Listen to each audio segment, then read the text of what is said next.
The study I chose for this week's discussion is Implications of Hepatitis C virus infection for Behavioral Symptoms and Activities of Daily Living. This study was on how people with hepatitis C are affected both with behavior and daily living because of the disease and the damage it does cause. It found that people who have hepatitis C have greater apathy, disinhibition, dysfunction with daily tasks, and other problems. So this study took people both with Hep C and without Hep C and compared the test results.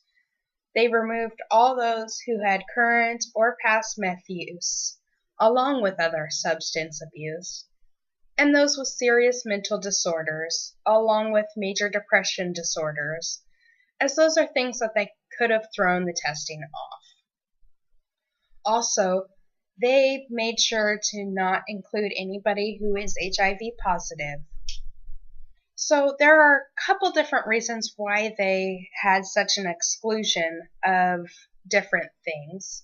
The first was there are a lot of tests and studies done already with people with multiple mental illnesses or drug usage and people with HIV. So they wanted to make sure to have a study done that is solely about hepatitis C and the different things that it can cause.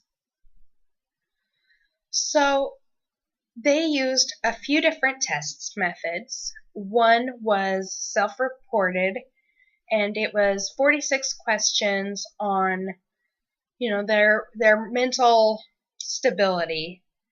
And the results showed that, the results would show total frontal dysfunction levels. The problem I find with this is that it was self-reported. But the questions, all 46 questions were rate this from 1 to 5. 5 being most likely or most accurate, and 1 being least accurate. They also tested on verbal fluency, work of memory, speed of information processing, learning, recall, executive functions, and fine motor control. They also used the CIDI, which was used to determine mental health conditions and drug addictions. That test can still be found in use today to help diagnose different disorders through the DSM. Finally, they tested activities of daily living in a modified way. So there were 34 hepatitis C positive individuals and 35 hepatitis C negative individuals. So they had an independent variable and a dependent variable. And what that really means is they had a control group, which would be the 35 hepatitis C negative individuals. So they did have a limited test subjects, and so the study could have been more accurate with more test subjects. And it was discovered that individuals with Hep C have higher levels of apathy, disinhibition, and dysfunction.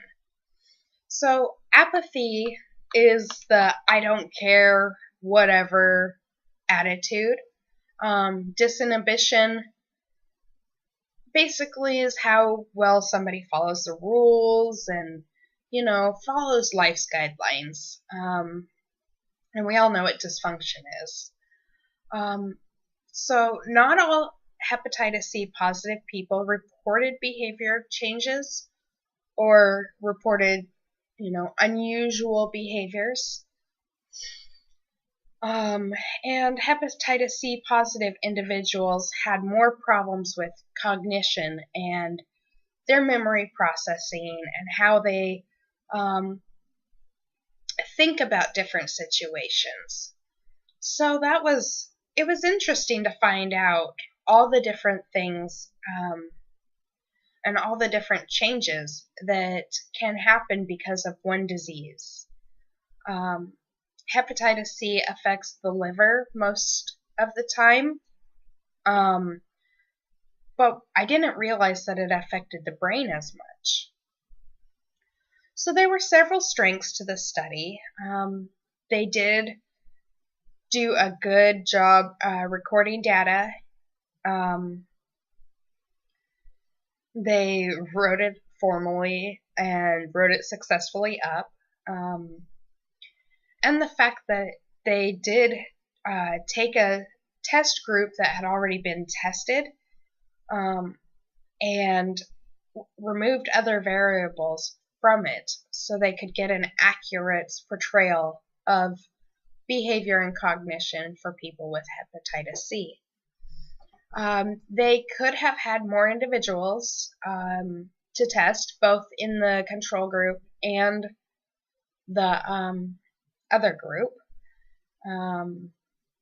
They also, self-reporting is difficult to get accurate information because we all have a tendency to stretch the truth or falsify information when we know we are being evaluated on something. I also think that maybe there should have been a couple more tests done. Pardon me for a second. I apologize. There was somebody at the door. So all in all, the study was very informative and very well done. There were just those few changes that I would make. I would like to see other studies that have been done on this subject to see what their findings were too. So that is my weekly discussion.